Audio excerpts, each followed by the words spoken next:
Update. My best friend Pam, female 22, started dating my male 22 high school bully. The fallout. Original post.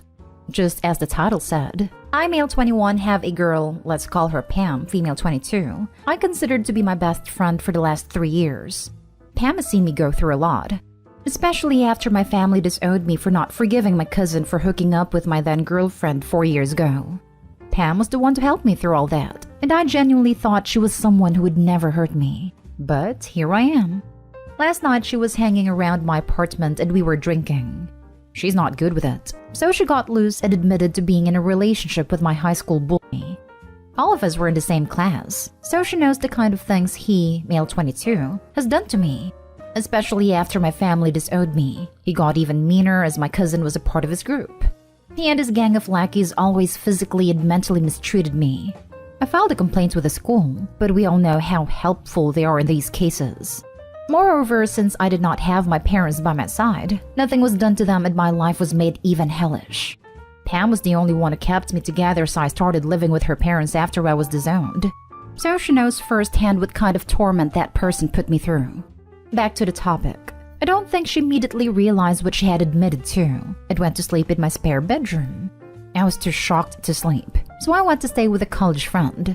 Pam must have realized what she confessed to last night and have since bombarding my phone with calls and texts. My friend took my phone away and I'm using his phone to type this post. Apologies for any mistakes. I am honestly thinking of cutting her out at this point. She means a lot to me, but I just can't be around her anymore. But I don't know whether I'm being unreasonable here. Can someone help me? Now for the top advice before reading the updates. Hey Opie, I'm really sorry to hear you have to deal with us. To reference those saying that people change, Opie, you are not required to forgive him or your friend under any circumstances. And moreover, your best friend cannot forgive him for you. I think you should also note that she clearly deliberately hid her relationship from you.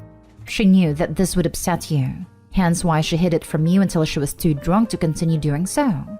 I don't think it would be unreasonable for you to cut her off or even request distance. If this is unforgivable for you, that's okay.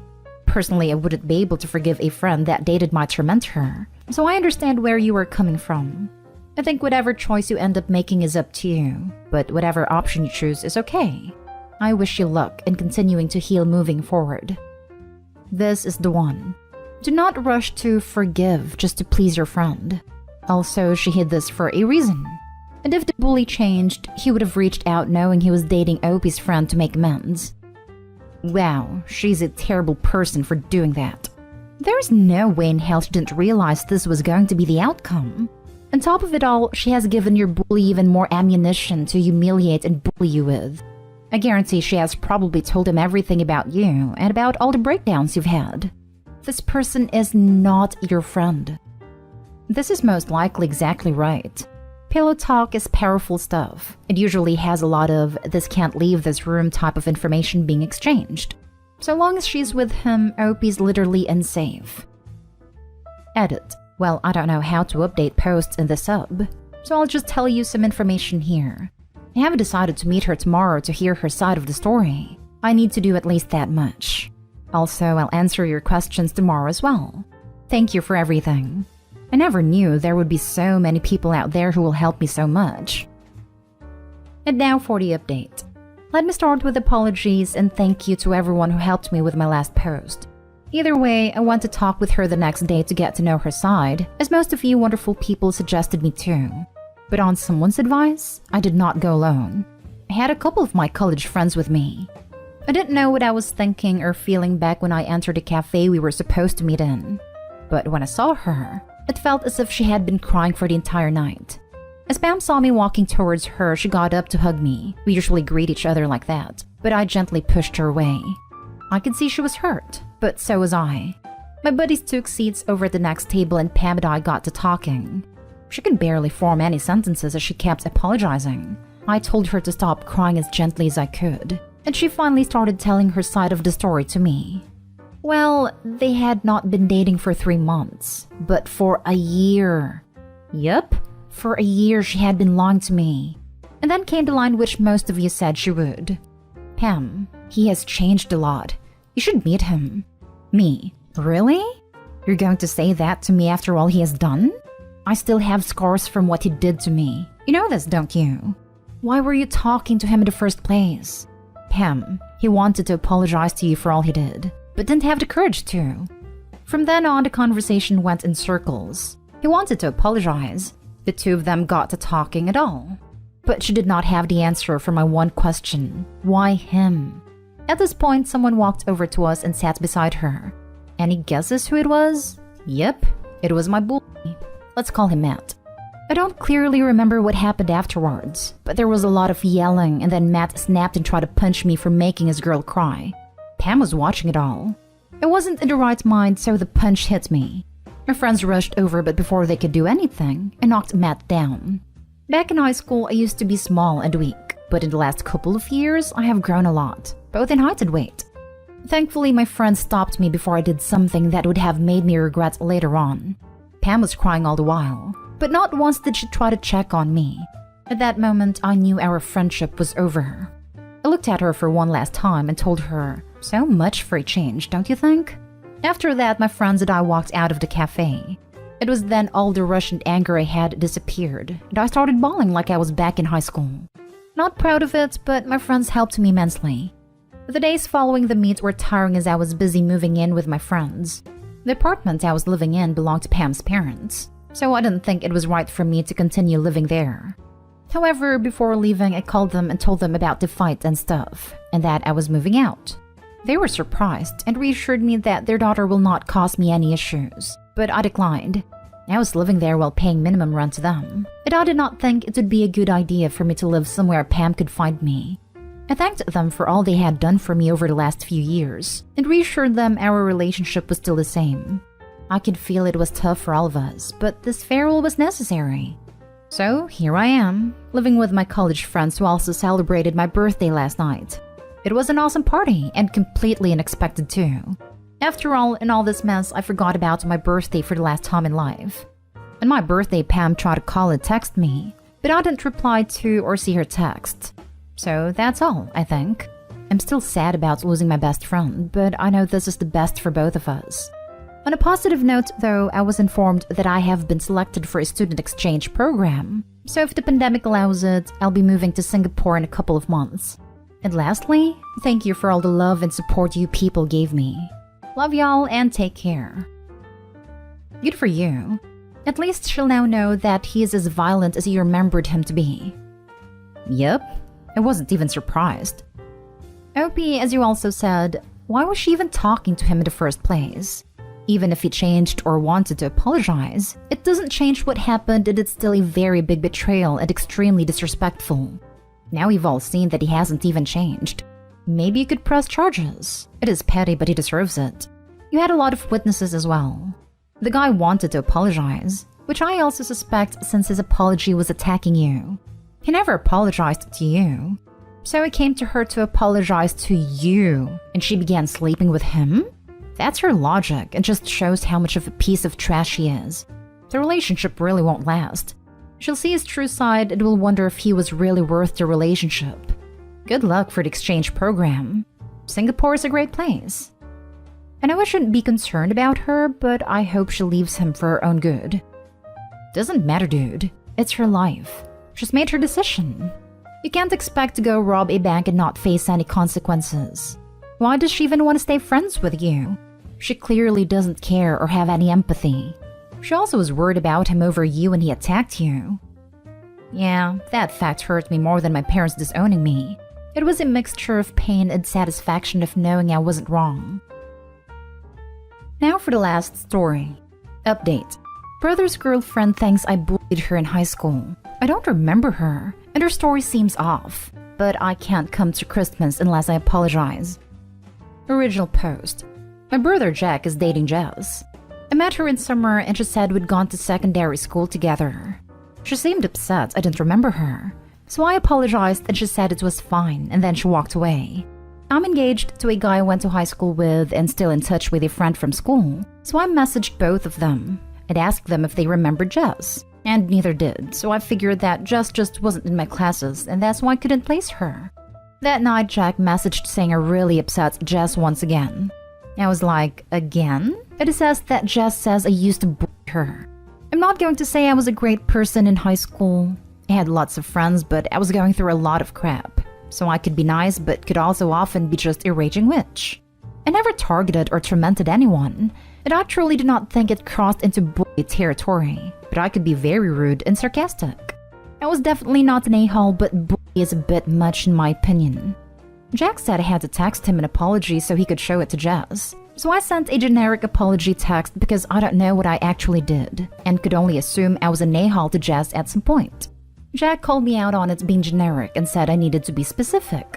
I told Jack that I didn't remember Jess. So if she wants a specific apology, she needs to tell me what I am apologizing for.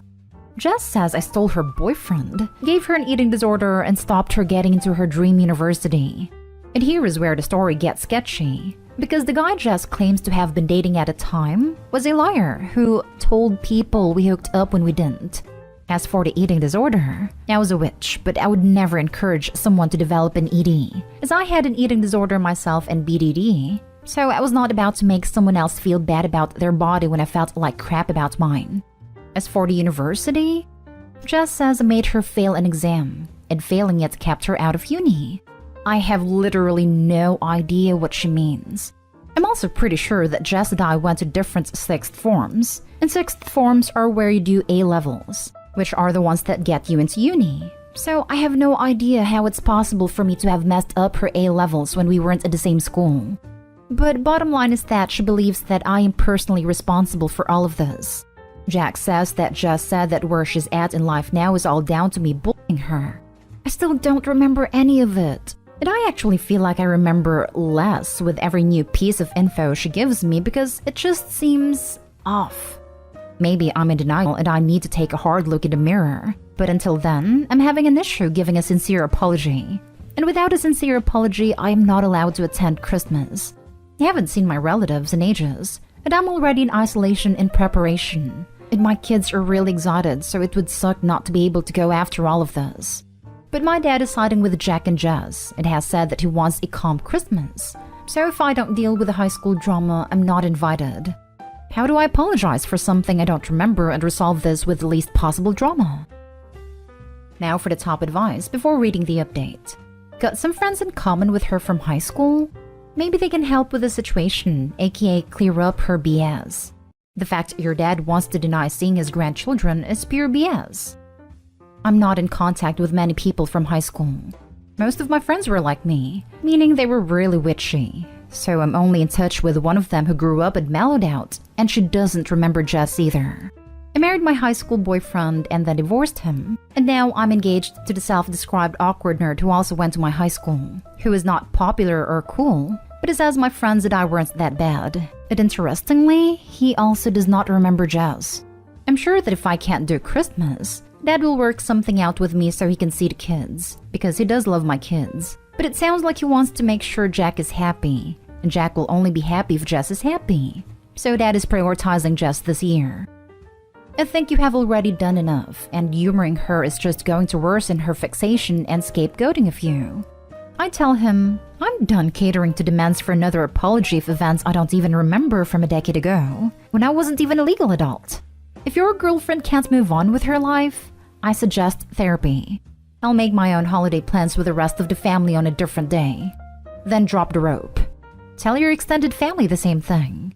No, you will not be showing up in a sackcloth and ashes flailing yourself for her crappy teenage experience. No, you will not be sending your children over without you to appease Jack. When and if they want to see the kids, they can make plans with you, the mother. You don't owe Jack or Jess squat. It's not your fault he previously dated a psycho either. In fact, it kind of sounds like he may be dating another one. And now for the update. So I've figured out why I didn't remember Jess. It wasn't Jess. Fiancé and I went through some old boxes. We're in the UK, so we don't have yearbooks. But we had Leavers shirts and this little book, and both had names of our fellow Leavers on them. We found his shirt, and we went through it. Jess was on there, so she did go to our school. But we saw another named Kate, and it bugged me, but I don't know why. I then went back to the year photo, and almost instantly, my brain matched the name Kate to a blonde girl in the photo. My fiancé and I realized that Kate dated Jimmy, and Jimmy is the guy that Jess said I stole from her.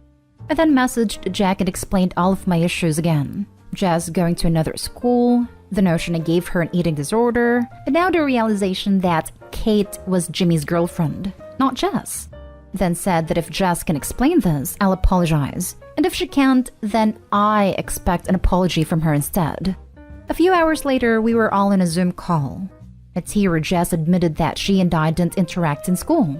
She was friends with Kate. I was dating my ex-husband at the same time Kate was dating Jimmy. My ex and I were very on again / off again, and after one of our breakups, Jimmy dumped Kate so he could ask me out. The date went terribly, so Jimmy went crawling back to Kate after. I remembered Kate and Jimmy as being very on and off, like my ex and I were. But turns out that this was the only time they broke up before the final breakup a few years later.